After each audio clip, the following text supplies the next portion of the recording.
नमस्कार दोस्तों। देश की पुकार यूट्यूब चैनल में आपका हार्दिक स्वागत है। प्रतिदिन की तरह आज भी आपकी सेवा में एक बहुत ही अच्छा विश्लेषण लेकर हाजिर हूँ। दोस्तों, राजस्थान की राजनीति की बात करें तो राजस्थान की राजनीति में दो ऐसे नेता हैं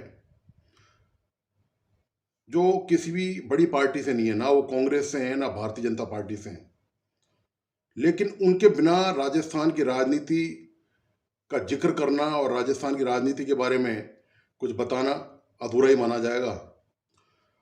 उनमें कुछ खासियतें ऐसी हैं जो दूसरे नेताओं में नहीं है। यही वजूद है कि वे अपना वजूद राजस्थान की राजनीति में कायम कर सकें, न सिर्फ कायम कर सकें बल्कि जो भारतीय जनता पार्टी और कांग्रेस के बड़े नेता हैं, दिग्गज नेता हैं, उनके सामने अपना लोहा मनवा चुके हैं। इन दोनों नेताओं में बहुत सारी समानताएं हैं। आप सोच रहे होंगे कि ये जिक्र किसका है। ये दरअसल जिक्र है हनुमान बेनीवाल और सचिन पायलट का। सचिन पायलट हनुमान बेनीवाल से राजनीति में इतने पुराने हैं और उनका अनुभव हनुमान बेनीवाल से थोड़ा ज़्यादा है। उसके बावजूद भी दोनों स्टालवार्ट हैं, ये दोनों बड़े नेता हैं राजनीति के, और दोनों की कुछ खासियतें हैं, दोनों में कुछ समानताएं हैं। और एक बात और मैं बताना चाहूँगा आपको कि आगे आने वाले चुनाव में जो 6 महीने बाद में राजस्थान विधानसभा के चुनाव होने हैं, उसमें इन दोनों नेताओं की बड़ी भूमिका होगी। इन दोनों नेताओं की जो समानता है उसमें से एक समानता ये है कि दोनों युवा हैं। सबसे महत्वपूर्ण बात तो लगभग एक ही एज ग्रुप के हैं। दूसरी सबसे महत्वपूर्ण बात, दोनों विद्रोही नेचर के हैं। हनुमान बेनीवाल भी विद्रोही नेचर के हैं और सचिन पायलट भी विद्रोही नेचर के हैं। नेता यदि कोई होता रीढ़विहीन तो वो आसानी से कहीं ना कहीं छोटा मोटा पद पाकर एडजस्ट हो जाता है, लेकिन इन दोनों नेताओं ने झुकना या समझौता करना स्वीकार नहीं किया। ये दोनों की खास बात है। दूसरी बात यह है, दोनों का जो पॉलिटिकल बैकग्राउंड है और दोनों का संघर्ष है वो भी जबरदस्त है। हनुमान बेनीवाल ने अपनी राजनीति शुरू की राजस्थान विश्वविद्यालय से। वे राजस्थान विश्वविद्यालय छात्र संघ के अध्यक्ष रहे। और सचिन पायलट ने अपनी राजनीति शुरू की अपने माताजी और पिताजी के सामने, और उनके नेतृत्व में उन्होंने वो तमाम चीज़ें देखी है। तो इस मामले में आप देखें कि ये मामला ज़रूर थोड़ा सा दोनों का अलग है, लेकिन सचिन पायलट उस छत्र छाया से बाहर निकल आए और उन्होंने भी हनुमान बेनीवाल की तरह बाकायदा संघर्ष किया। अपनी पहचान, अपना नाम, अपने परिवार का नाम, पूरे पायलट परिवार का नाम उन्होंने देश भर में और राजस्थान में जमाया, और पूरे ज़बरदस्त तरीके से जमाया। इसके अलावा आप देखिए कि यदि राजस्थान में ये कयास लगाया जाए कि आगामी चुनावों में क्या परिणाम हो सकते हैं, तो निश्चित तौर पर आपको पता होगा कि हनुमान बेनीवाल भारतीय जनता पार्टी में शामिल हुए थे, लेकिन वसुंधरा राजे से उनकी पटरी नहीं बैठ पाई। कारण वही है, वही उनका विद्रोही स्वभाव कि वो आसानी से समझौता नहीं करते। किसी की बात उनको मानना या मुंह से मनवाना कोई आसान काम नहीं है। यही सेम जो रुख है, जो एटीट्यूड है, वही सचिन पायलट का है। सचिन पायलट के लिए भी आसानी से कोई बात मनवाना या समझौता करना संभव नहीं है। और दोनों ही नेता अच्छे खासे पढ़े लिखे हैं। हनुमान बेनीवाल भी वेल क्वालिफाइड नेता हैं और सचिन पायलट भी वेल क्वालिफाइड नेता हैं। इसके अलावा दोस्तों, दोनों में एक और बड़ी समानता है। दोनों राजस्थान में अपनी अपनी जातियों के नंबर 1 नेता हैं आज की तारीख में। जाटों में राजस्थान में आज की तारीख में यदि आप देखें तो हनुमान बेनीवाल से बड़ा आपको नेता कोई नजर नहीं आएगा। दूसरा, हनुमान बेनीवाल के साथ जबरदस्त युवाओं का क्रेज है, युवाओं की पूरी फौज है, और पश्चिमी राजस्थान में आप देखिए उनका अच्छा खासा दबदबा है। और यही दबदबा है उनका कि उनका क्रेज देखिए, उनकी इमेज देखिए आप हनुमान बेनीवाल की, कि वे अकेले होकर भी, उनके पीछे कोई नहीं है, उन्होंने राजनीति का कह कह के खुद ही सीखा है, उनको सिखाने वाला भी कोई नहीं था। विश्वविद्यालय के चुनाव से लेकर लोकसभा तक की यात्रा, राजनीतिक यात्रा जो उनकी रही है, उसमें वे सारे अध्याय उन्होंने खुद नहीं पढ़े हैं। उनका कोई टीचर नहीं रहा, उनका कोई मेंटर, कोई संरक्षक राजनीतिक नहीं रहा, कोई उनका सलाहकार नहीं रहा।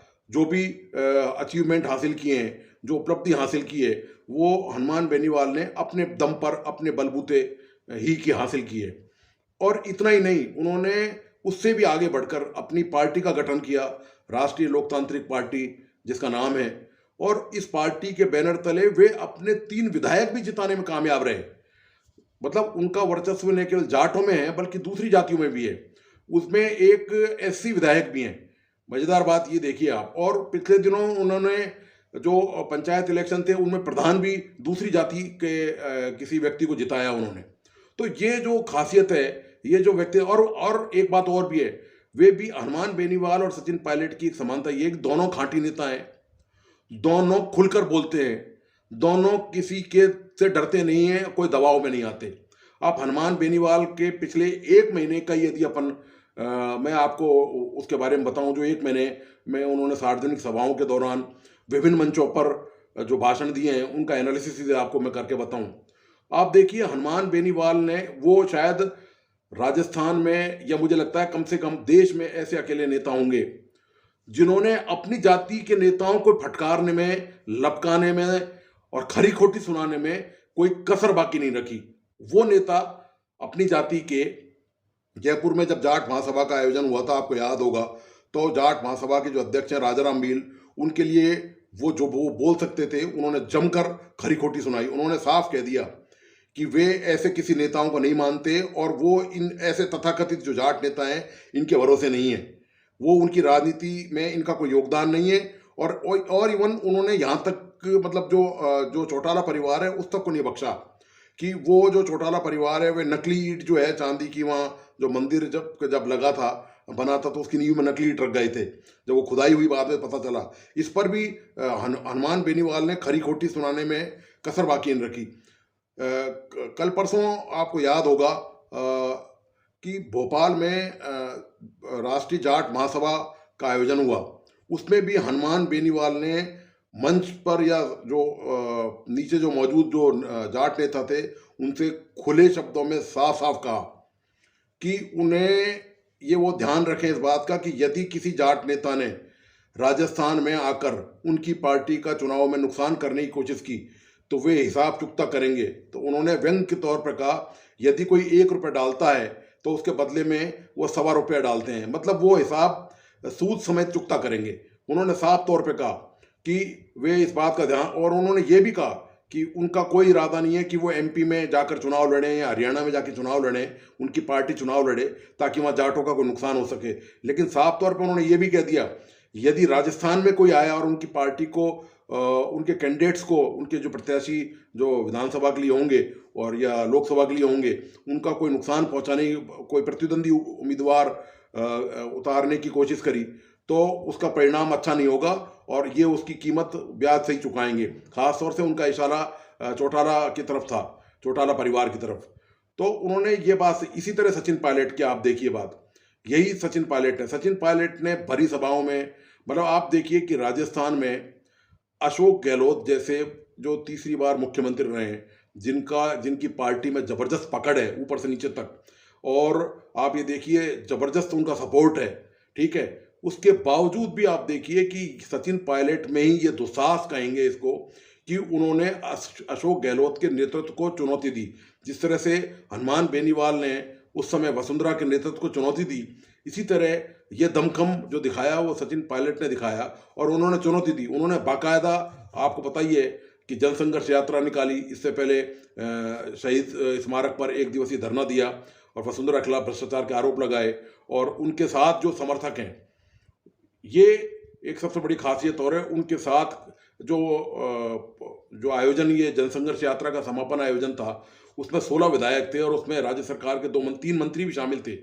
तो मतलब आप ये देखिए कि मंत्रियों में भी इतना साहस आ गया है, सचिन पायलट ने वो करंट पैदा किया है कि मंत्रियों ने भी साफ कह दिया कि राजस्थान में कोई भी फाइल बिना भ्रष्टाचार के आगे नहीं खिसकती है, नहीं सरकती है।